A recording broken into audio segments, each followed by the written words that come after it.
Hello dear student, आज एक और इम्पोर्टेंट सेशन में आप सभी का स्वागत है। तो स्टूडेंट, आज के सेशन में हम लोग बात करेंगे साइंस में एनसीईआरटी का क्लास 7 जिसका चैप्टर नंबर 4 है उष्मा। चलिए शुरू करते हैं वीडियो को और पढ़ लेते हैं चैप्टर नंबर 4 उष्मा और देख लेते हैं इस चैप्टर में क्या क्या चीजें दी गई हैं। तो देख, सबसे पहले हम लोग बात करेंगे तापमापन। तापमापन जो होता है वो किस प्रकार से होता है, तो पढ़ लेते हैं। जिस तापमापी से हम अपने शरीर का ताप मापते हैं उसको हम लोग बोलते हैं डॉक्टरी थर्मामीटर। तो देखिए, जब भी हम लोग बीमार होते हैं तो जाते हैं डॉक्टर के पास, और डॉक्टर के पास एक थर्मामीटर होता है जिसके द्वारा वो हमारे शरीर के ताप को मापता है। उसको हम लोग बोलते हैं डॉक्टरी थर्मामीटर। अब हम लोग पढ़ेंगे डॉक्टरी थर्मामीटर के कौन कौन से करेक्टर होते हैं, उनमें कौन कौन सी विशेषताएं होती हैं। देखिए, यहाँ पे है डॉक्टरी थर्मामीटर। डॉक्टरी थर्मामीटर एक लंबी, बारीक तथा एक समान व्यास की कांच की नली होती है। तो अगर जिसने भी देखा होगा डॉक्टरी थर्मामीटर को, तो क्या होता है, लंबी होती है, बारीक और एक समान व्यास की कांच की नली होती है। इसके एक सिरे पे बल्ब होता है। तो हम लोग फिगर में देखेंगे कि बल्ब क्या होता है, और जो बल्ब होता है उसमें पारा भरा रहता है। बल्ब के बाहर नली में पारे की एक पतली चमकीली परत जो है, धारी जो है, देखी जा सकती है। आगे है ताप मापने का एक मापक्रम स्केल भी दिखाई देता है। जो हमारी थर्मामीटर होती है उस पे एक मापक्रम स्केल भी दिखाई देता है। हम लोग उसको फिगर के माध्यम से समझेंगे। आगे दिया गया है कि उपयोग किए जाने वाला यह मापक्रम सेल्सियस स्केल है। इसको हम लोग डिग्री सेल्सियस में दर्शाते हैं। तो देखिए, हम लोग जो भी यूज करते हैं मापक्रम का जो स्केल होता है वो होता है आपका डिग्री सेल्सियस होता है। तो देख लेते हैं आगे। यहाँ पे दिया गया है कि भारत में हमने सेल्सियस स्केल को अपनाया है और हमें इसी स्केल का उपयोग करना चाहिए। तो देखिए, यहाँ पे देखिए, हमने हम लोगों ने पढ़ा था कि जो तापमान थर्मामीटर होता है वो कांच की एक नली होती है। तो ये देखिए, आपको कांच की एक नली दिखाई दे रही है और ये एक समान व्यास की होती है। जो इसका व्यास होता है वो बिल्कुल एक समान होता है, हर जगह वो क्या होता है, बराबर होता है। और यहाँ बोला गया है एक बल्ब होता है। तो देखिए, ये आपका हो गया बल्ब, और जो बल्ब होता है उसमें पारा भरा होता है। कौन सी धातु भरी होती है, हम लोग याद रखेंगे, जो है इसमें पारा भरा रहता है। और हम लोगों ने देखा था कि जो हमारा थर्मामीटर होता है उस पर एक मापक्रम भी होता है। तो देखिए, यहाँ पे आपका मापक्रम दिया गया था 35 डिग्री सेंटीग्रेड दिया गया है, 36, 37, 38, कहाँ से कहाँ तक दिया गया। तो देखिए, 35 से लेकर के दिया गया है 42 डिग्री सेंटीग्रेड तक दिया गया है ये। तो हम लोग याद रखेंगे कि जो इसका जो डॉक्टरी थर्मामीटर होता है उसका जो पैमाना होता है वो मिनिमम कितना होता है, 35 डिग्री सेंटीग्रेड होता है, और अधिकतम जो होता है वो 42 डिग्री सेंटीग्रेड तक होता है। तो पढ़ लेते हैं आगे हम लोग। हमें इसी स्केल का उपयोग करना चाहिए। दूसरा मापक्रम जो होता है वो फ़ारेनहाइट होता है, जिसको हम लोग ऐसे डिनोट करते हैं एफ से, जिसका परिसर जो होता है वो 94 से लेकर 108 डिग्री तक होता है। तो हमें ये याद रखना है, यहाँ से क्वेश्चन बनता है कि जो फ़ारेनहाइट होता है उसका कितना होता है, तो 94 से लेके 108 डिग्री तक होता है। इससे पहले प्रयोग किया जाता था, लेकिन अब क्या है, डिग्री सेंटीग्रेड। ये क्या था, फ़ारेनहाइट था। इसको हम लोग पहले यूज करते थे, लेकिन अब हम लोग डिग्री सेंटीग्रेड को यूज करते हैं। और जो डॉक्टरी थर्मामीटर होता है उसमें हम लोग देखते हैं कि 35 डिग्री सेल्सियस से लेकर के 42 डिग्री सेल्सियस तक का मापक्रम ही जो होता है, मापक्रम ही माप सकते हैं। क्योंकि देखिए, जो ह्यूमन का टेम्परेचर होता है वो 37 डिग्री सेंटीग्रेड होता है। तो हमें जो डॉक्टरी थर्मामीटर होता है वो हम सिर्फ ह्यूमन बीइंग के बॉडी के टेम्परेचर को नापने के लिए यूज करते हैं। इसलिए जो इसका पैमाना होता है वो 35 से लेकर के 42 डिग्री सेंटीग्रेड तक होता है। यहाँ पे देखा कि मानव के शरीर का जो सामान्य तापमान होता है वो 37 डिग्री सेंटीग्रेड होता है। तो क्वेश्चन कहाँ से बनते हैं, देखिए क्वेश्चन आपका यहाँ से बनता है कि जो फॉरेन हाइट होता है वो कितना होता है, तो 94 से लेके 108 डिग्री तक होता है। अगर उसी को हम लोग सेंटीग्रेड में बदलें तो ये आपका 35 डिग्री सेंटीग्रेड से लेकर 42 डिग्री सेंटीग्रेड तक आएगा। तो हमें ये याद रखना है कि डॉक्टरी थर्मामीटर होता है उसका परिसर कितना होता है, और अगला आपका होता है कि जो ह्यूमन बीइंग का जो टेम्परेचर होता है बॉडी का वो कितना होता है। तो यहाँ से 3 क्वेश्चन बन जाते हैं। और इसमें ये होता है कि कौन सी धातु भरी होती है, तो हम लोग बोलेंगे पारा। देखिए, जो पारा धातु होती है वो कमरे के ताप पे द्रव अवस्था में पाई जाती है। आगे देख लेते हैं। देखिए, यहाँ पे है डॉक्टरी थर्मामीटर उपयोग करने के लिए आवश्यक सावधानियां। हम लोग जब भी डॉक्टरी थर्मामीटर यूज करते हैं तो उसमें हमें कुछ सावधानियां बरतनी है। कौन कौन सी है, तो यहाँ पे दिया गया थर्मामीटर को उपयोग से पहले और उपयोग के पश्चात धोना चाहिए।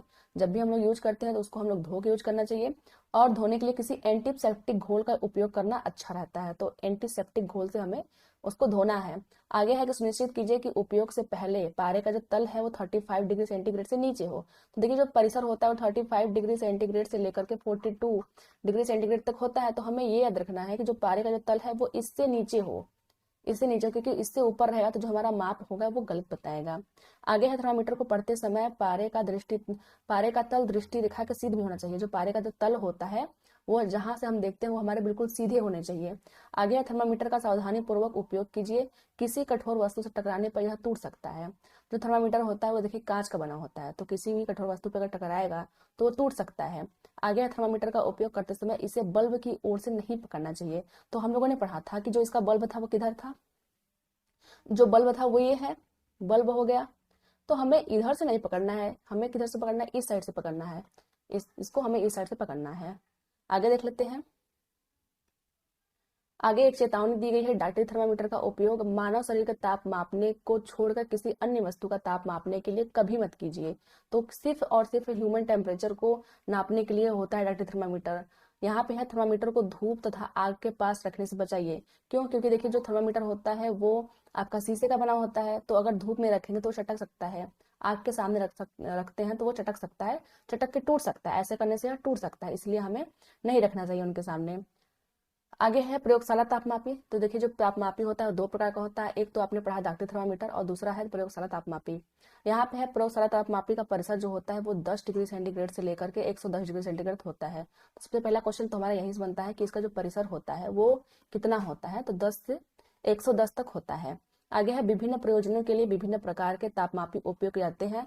देखिए हम लोग अलग अलग प्रयोजन के लिए, अगर बॉडी का टेम्परेचर मापना है तो हम लोग डायरेक्ट थर्मामीटर का यूज करेंगे। प्रयोगशाला में किसी चीज का टेम्परेचर हमें मापना है तो हम लोग प्रयोगशाला तापमापी का यूज करेंगे। वैसे ही दिया गया है कि मौसम के रिपोर्ट में दिए गए अधिकतम तथा न्यूनतम तापों की जानकारी देने के लिए अधिकतम न्यूनतम तापमापी का उपयोग किया जाता है। तो यहाँ से क्वेश्चन बनता है कि जो अधिकतम न्यूनतम तापमापी है उसका यूज किसके लिए होता है, तो हम लोग बोलेंगे मौसम की रिपोर्ट में दी गई जानकारी के कैलकुलेशन के लिए हम लोग इसका यूज करते हैं। तो यही है प्रयोगशाला तापमापी। आगे देख लेते हैं। देखिए यहाँ पे दिया गया है प्रयोगशाला तापमापी का उपयोग करते समय डॉक्टरी थर्मामीटर का पाठ्यांक लेते समय बरती जाने वाली सभी सावधानियों के अतिरिक्त सावधानी बरती जानी चाहिए। तो जितने भी हम लोगों ने सावधानी पढ़ी थी डॉक्टरी थर्मामीटर के साथ में, उसके अतिरिक्त भी कुछ सावधानी है जो कि प्रयोगशाला तापमापी के साथ बरतनी चाहिए। जैसे है तापमापी को ऊर्ध्वाधर रखना चाहिए, तिरछा नहीं। सपोज करते हैं ये हमारा कोई सोल्यूशन है, तो जो हमारा तापमापी है हमें सिर्फ उसको सीधा रखना है, इस प्रकार से हमें सीधा रखना है, तिरछा नहीं रखना है, कभी भी हमें तिरछा नहीं रखना है। क्यों नहीं रखना है? क्योंकि जब भी हम इसको तिरछा रखते हैं तो जो इसका तल है, जो हमारी ये जो आपकी तापमापी है उसका कोई ना कोई तल किसी न किसी सरफेस से जरूर टच होगा, और हमें ऐसा नहीं करना है। हमें बिल्कुल लिक्विड में डुबा के रखना है, लेकिन हमारे किसी भी तल को उसको टच नहीं करना चाहिए। आगे पढ़ लेते हैं। तापमापी का बल्ब चारों ओर उस पदार्थ से घिरा होना चाहिए जिसका ताप मापना है। तो जो भी हम लोगों ने तापमापी यूज किया हुआ है उसका जो बल्ब है वो चारों ओर उसी पदार्थ से घिरा रहना चाहिए जिसका ताप हमें मापना है। यहाँ दिया गया है बल्ब बर्तन की दीवारों को से नहीं छूना चाहिए। तो वही मैंने बताया कि अगर हम लोग इसको तिरछा रखेंगे तो जो बल्ब होता है वो बर्तन के किसी न किसी सरफेस से जरूर टच होगा, लेकिन हमें उसको सीधा रखना है, और सीधा इस प्रकार से रखना है कि जो उसका जो बल्ब है, जो नीचे वाले जो पॉइंट है वो बर्तन के किसी भी सरफेस से टच ना हो। हमें इसका जो है सावधानी रखना चाहिए। आगे है तापमापी में पारे के प्रयोग के विषय में अनेक चिंताएं हैं। देखिए चिंता क्यों है, जो पारा होता है ना काफी ज्यादा जहरीला पदार्थ है, तो इसका मान लीजिए जो तापमापी हमारी होती है वो कांच की होती है, तो जो टूटने का जो खतरा होता है वो बहुत ज्यादा होता है।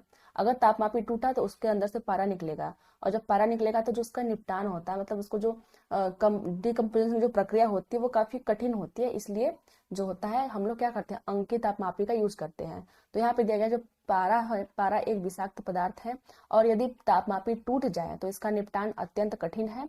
आजकल अंकीय तापमापी डिजिटल थर्मामीटर उपलब्ध है जिसमें पारे का उपयोग नहीं होता है। तो ये आपका डिजिटल थर्मामीटर है, आजकल सभी लोग इसी का यूज कर रहे हैं। तो आप लोग देख लीजिए, देखिए ये यहाँ इसका बल्ब हो गया, इसमें भी बल्ब है। तो आगे पढ़ लेते हैं। आगे है उष्मा का स्थानांतरण। जो उष्मा होता है उसका स्थानांतरण किस प्रकार से होता है, तो यहाँ है कि जो उष्मा होती है सदैव गर्म वस्तु से अपेक्षाकृत ठंडी वस्तु की ओर प्रवाहित होती है। तो ये बात बिल्कुल सही है। देखिए जो एनर्जी होती है या फिर जो उष्मा होती है वो क्या करती है, अधिक गर्म वस्तु से ठंडी वस्तु की ओर ट्रांसफर होती है। जैसे जो उष्मा होता है उसका स्थानांतरण करने के लिए 3 विधियां हैं। उसमें पहली विधि है चालन। हम लोग चालन विधि के बारे में पढ़ लेते हैं। यहाँ पे दिया गया है वह प्रक्रम जिसमें उष्मा किसी वस्तु के गर्म सिरे से ठंडे सिरे की ओर स्थानांतरित होती है, चालन कहलाता है। जैसे हम लोगों ने एक प्रयोग पढ़ा था कि सपोज करते हैं ये एक स्टैंड है, इसको हम लोगों ने क्या किया है, इसके ऊपर हम लोगों ने एक छड़ लगा दिया है जिसके ऊपर मोम का टुकड़ा लगाया है। सपोज करते हैं ये हमारा छड़ हो गया, और हमने क्या किया, इस पे हम लोगों ने मोम का टुकड़ा लगा दिया कुछ इस प्रकार से, ये मोम का टुकड़ा लग गया। अब हमें क्या करना है, इसको हीट करना है। जब हम लोग इसको हीट करते हैं तो धीरे धीरे जो ये मोम का टुकड़ा होता है वो बारी बारी से गिरने लगता है। अब तो क्यों गिरता है, क्योंकि जो मोम का टुकड़ा होता है जब उसको हीट मिलेगी, उष्मा मिलेगी, तभी वो नीचे गिरेगा। इसका मतलब जो हीट ट्रांसफर हुआ, सबसे पहले यहाँ का चीज गर्म हुआ, फिर धीरे धीरे ये जो गर्माहट है वो कम गर्म वस्तु की तरफ जा रही है धीरे धीरे। इसी वजह से जो हमारा मोम का जो टुकड़ा होता है वो गिर जाता है। तो वही बोल रहा है कि यह जो प्रक्रम होती है ठोसों में प्रायः उष्मा चलन जो होता है इसी के द्वारा होता है। तो जितने भी ठोस होते हैं, अगर उनमें उष्मा चलन की बात करें तो वो चालन विधि द्वारा होता है। आगे देख लेते हैं। आगे है, जो पदार्थ अपने से होकर उष्मा को आसानी से जाने देते हैं उन्हें उष्मा का चालक कहते हैं। देखिए, जितने भी पदार्थ होते हैं जो कि गर्म हो जाते हैं उन्हें हम लोग बोलते हैं उष्मा का चालक। इसके उदाहरण कौन कौन से हैं, जितनी भी धातुएं होती, चाहे एल्यूमिनियम, चाहे आयरन हो, चाहे कॉपर हो, जितनी भी मैक्सिमम धातुएं होती हैं वो उष्मा का चालक होती है। आगे दिया गया, जो पदार्थ अपने से उष्मा को आसानी से नहीं जाने देते हैं उन्हें हम लोग उष्मा का कुचालक कहते हैं। जैसे प्लास्टिक हो गया, जो प्लास्टिक होता है जल्दी गर्म नहीं होता है। लकड़ी हो गई, तो ये सब क्या है, कुचालक की श्रेणी में आते हैं। देखिए, यहाँ इंपॉर्टेंट एग्जांपल है जल तथा वायु। जो जल और वायु होता है वो उष्मा का कुचालक होता है। जैसे जो जल होता है वो भी गर्म होता है, जो वायु होती है वो भी गर्म होती है, लेकिन ये क्या होते हैं, उष्मा का कुचालक होते हैं। उष्मा को एक स्थान से दूसरे स्थान तक ट्रांसफर नहीं करते हैं। आगे देख लेते हैं। दूसरा हमारा है संवहन। इसमें पढ़ लेते हैं, जब जल को गर्म करते हैं तो ज्वाला के पास का जल में गर्म हो जाता है, गर्म जल ऊपर उठता है। इस गर्म जल के स्थान जल के आसपास का ठंडा जल उसका स्थान लेने के लिए आ जाता है। जैसे मान लीजिए यहाँ पे एक बीकर है, उसको हम जब गर्म करते हैं, इसको जब हम लोग गर्म करते हैं तो जो यहाँ का जल था वो तो गर्म होकर ऊपर उठ गया, और फिर जो ठंडा जल था वो क्या हुआ, नीचे आया इसका स्थान लेने के लिए। ये जो प्रोसेस होती है वो चलती रहती है। तो यहाँ फिर यह जल भी गर्म होकर ऊपर उठता है तथा आसपास के जल इसके स्थान पे आ जाते हैं। अब ये जो जल नीचे आया हुआ है, ये जो जल का कण जो नीचे आया हुआ था, जब वो गर्म होगा तो फिर ये अपनी किसी न किसी दिशा में जाएगा गर्म होकर के, और फिर कोई ठंडा जल जो होता है इसका स्थान लेने के लिए नीचे आता है।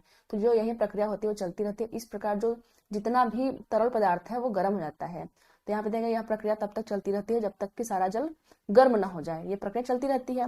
उष्मा के स्थानांतरण की इस विधि को संवहन कहते हैं। तो संवहन विधि द्वारा जो होता है उष्मा का ट्रांसफर वो जल में होता है।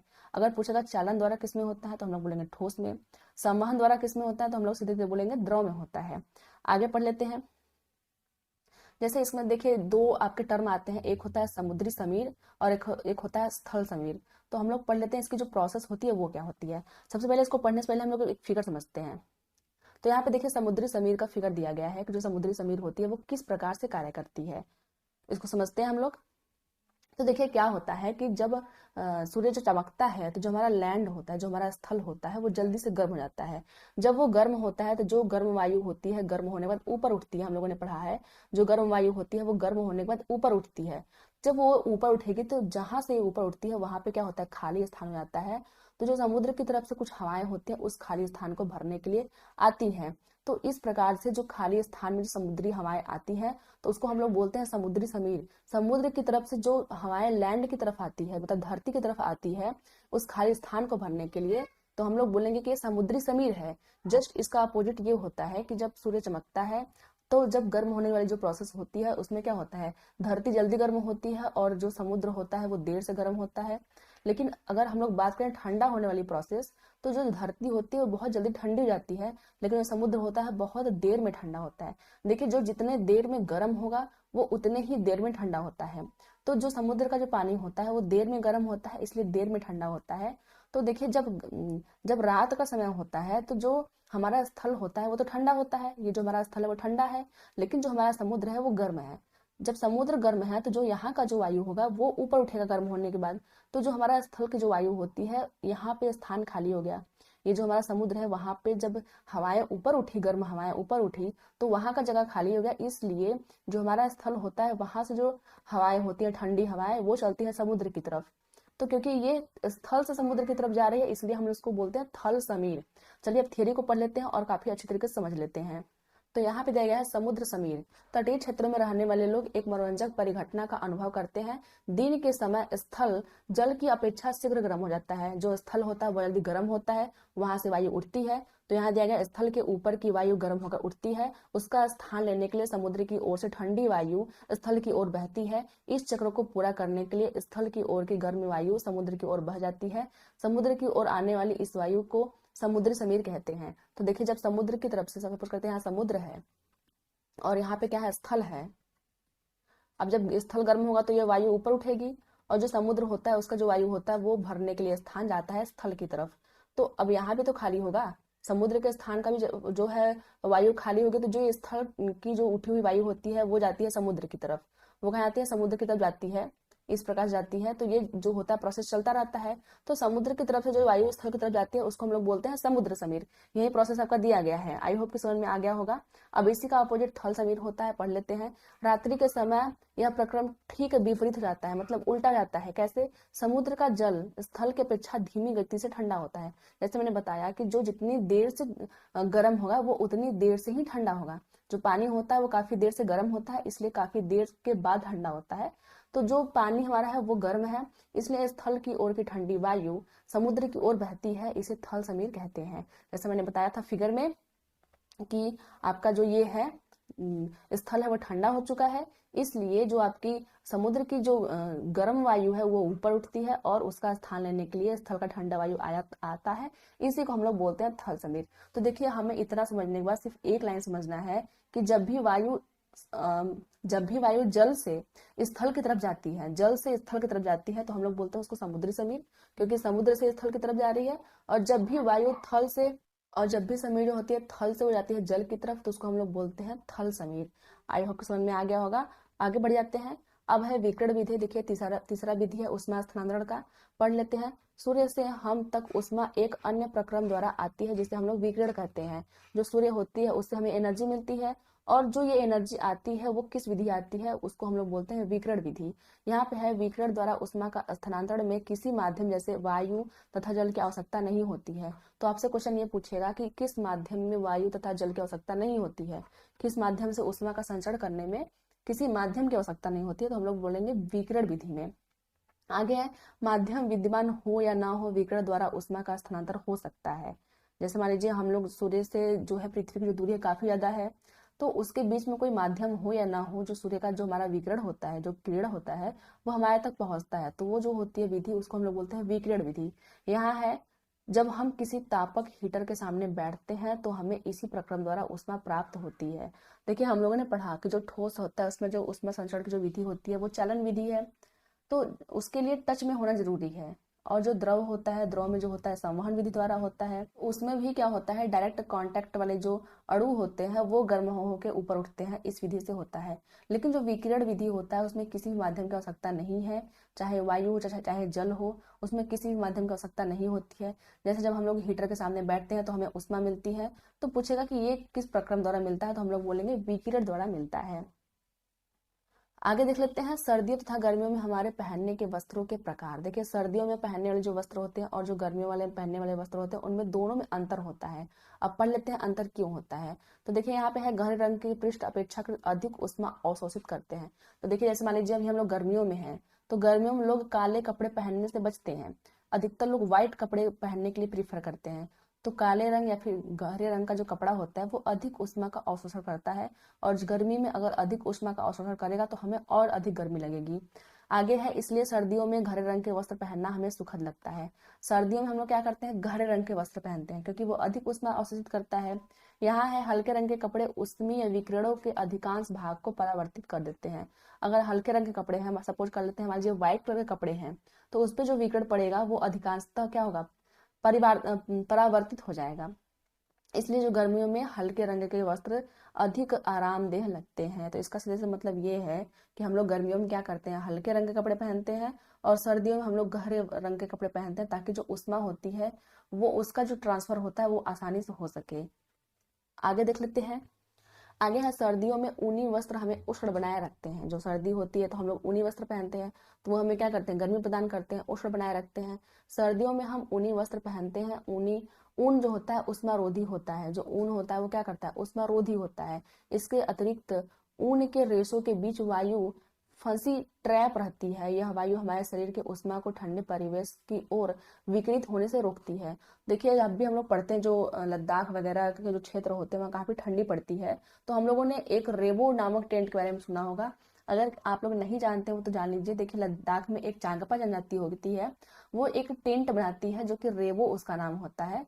तो वो क्या करती है, 2 तह की शीट से बनाती है। जो 2 तह वाली शीट होती है, मतलब 2 लेयर वाली जो शीट होती है, उसको उससे क्यों बनाती है, क्योंकि जो 2 लेयर होती है उसमें क्या होती है, जो वायु होती है वो ट्रैप हो जाती है, फंस जाती है वायु। इस प्रकार जो उष्मा होता है उसका विकिरण बाहर नहीं निकल पाता है, और जो आपका जो टेंट होता है उसके अंदर जो गर्मी होती है वो बनी रहती है। तो वही बोला गया है कि ऊन के रेशों के बीच जो वायु होती है वो ट्रैप रहती है। यह वायु हमारे शरीर की उष्मा को ठंडे परिवेश में विकृत होने से रोकती है, अतः हमें उष्णता का अनुभव होता है। तो आगे देख लेते हैं। आगे हमें मिलाना है, अब मिलान करना है, कॉलम ए को कॉलम बी से मिलाना है। जो स्थल समीर होती है वो रात के समय जो होती है वो बहती है। हम लोग ऑप्शन नंबर 4 से मैच करेंगे। जो स्थल होता है वो जल्दी ठंडा हो जाता है, और जो जल होता है वो अधिक गर्म रहता है रात में। तो जो वहां की जो वायु होती है वो गर्मियों के ऊपर उठती है, इसलिए जो स्थल समीर होते हैं वो उस वायु का स्थान लेने के लिए जाते हैं, इसलिए ये प्रोसेस कब होती है, रात में होती है। आगे है समुद्र समीर के बहने का समय जो होता है वो दिन में होता है, क्योंकि ये दोनों अपोजिट होते हैं। आगे देख लेते हैं घर रंग के कपड़े पसंद करने का जो समय होता है। घर रंग के कपड़े हम कब पसंद करते हैं, गर्मियों में करते हैं कि सर्दियों में?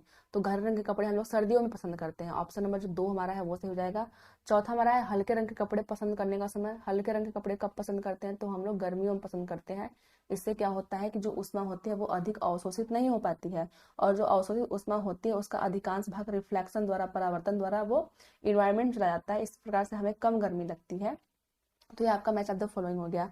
आगे देख लेते हैं। हमारा है स्टेनलेस इस्पात की कढ़ाई में प्रायः कापर की तली लगाई जाती है, इसका क्या कारण हो सकता है? तो देखिए, जो स्टेनलेस स्टील का जो बर्तन होता है उसमें नीचे जो सरफेस होता है वो कापर मतलब तांबे की लगाई जाती है, उस ऐसा क्यों होता है? तो आगे है ऑप्शन में पहला आपका है तांबे की तली कढ़ाई को अधिक टिकाऊ बना देती है। अगला हमारा है ऐसी कढ़ाई देखने में सुंदर लगती है। तीसरा हमारा है स्टेनलेस इस्पात की अपेक्षा तांबा उष्मा का अच्छा चालक होता है। आगे है कि स्टेनलेस इस्पात की अपेक्षा तांबे को साफ करना अधिक आसान है। तो देखिए, जो ऑप्शन नंबर जो हमारा ग है वो सही है। स्टेनलेस इस्पात की अपेक्षा जो तांबा होता है, तांबा जो होता है वो अच्छा चालक होता है, क्योंकि जो तांबा होता है वो धातु होता है, जो धातु होता है वो उष्मा का चालक अच्छा करता है। तो ये आपका ऑप्शन नंबर जो ग है वो सही हो जाएगा। आगे है लकड़ी की एक चम्मच को आइसक्रीम के एक प्याले में डुबोया गया, इसका दूसरा सिरा क्या होगा? पहला है चालन के कारण ठंडा हो जाएगा, दूसरा है संवहन के कारण ठंडा हो जाएगा, तीसरा है विकिरण के कारण ठंडा हो जाएगा, और चौथा है कि ठंडा नहीं होगा। तो अगर मान लीजिए जो लकड़ी का एक सिरा है उसको हम लोग आइसक्रीम में डुबोते हैं, तो हम लोगों ने पढ़ा था जो चालन होता है वो ठोस में होता है, और जो आइसक्रीम में जो चम्मच होता है वो ठोस होता है। तो इस हिसाब से धीरे धीरे जो कंडक्शन की मेथड है वो हो जानी चाहिए। लेकिन जो लकड़ी है उसमें जो है चालन नहीं होगा, किसी भी चीज का चालन नहीं होगा, क्योंकि जो लकड़ी होता है वो उष्मा का कुचालक होता है। इसलिए हम लोग का जो ऑप्शन डी घ जो हमारा है कि ठंडा नहीं होगा, वो ऑप्शन सही हो जाएगा। आगे देख लेते हैं। आगे एक है कि क्या आप जानते हैं, इसमें दिया गया है सेल्सियस स्केल की अभिकल्पना स्वीडन के खगोल शास्त्री एडर्स सेल्सियस ने 1742 में की थी। अनोखी बात यह है कि उन्होंने जल का क्वथनांक जो है, जो उबलने का जो ताप है उसको 0 डिग्री सेंटीग्रेड तथा हिमांक मतलब जमने का जो ताप है उसको 100 डिग्री सेंटीग्रेड निर्धारित किया था। तथापि इस क्रम को बहुत शीघ्र ही उलट दिया गया। तो जो एडर्स सेल्सियस थे उन्हीं के नाम पे सेल्सियस का नाम रखा गया है। तो उन्होंने जो उबलने का तापमान बताया था वो 0 डिग्री सेंटीग्रेड था, और जमने का जो तापमान था उसको 100 डिग्री सेंटीग्रेड निर्धारित किया था। लेकिन हम लोग जानते हैं कि जो क्वथनांक होता है, जो हमारा क्वथनांक होता है वो क्या होता है, जल का क्वथनांक 100 डिग्री सेंटीग्रेड होता है। और जो आपका वो होता है हिमांक जो होता है, हिमांक वो आपका होता है 0 डिग्री सेंटीग्रेड। तो इस प्रोसेस को उलट दिया गया। अब हम लोग बोलते हैं जो क्वथनांक है वो 100 डिग्री सेंटीग्रेड है, और जो हिमांक है वो 0 डिग्री सेंटीग्रेड है। तो फ्रेंड्स, ये थी आज की वीडियो। आई होप कि आज की वीडियो पसंद आई होगी। चलिए मिलते हैं फिर किसी वीडियो में, तब तक के लिए धन्यवाद।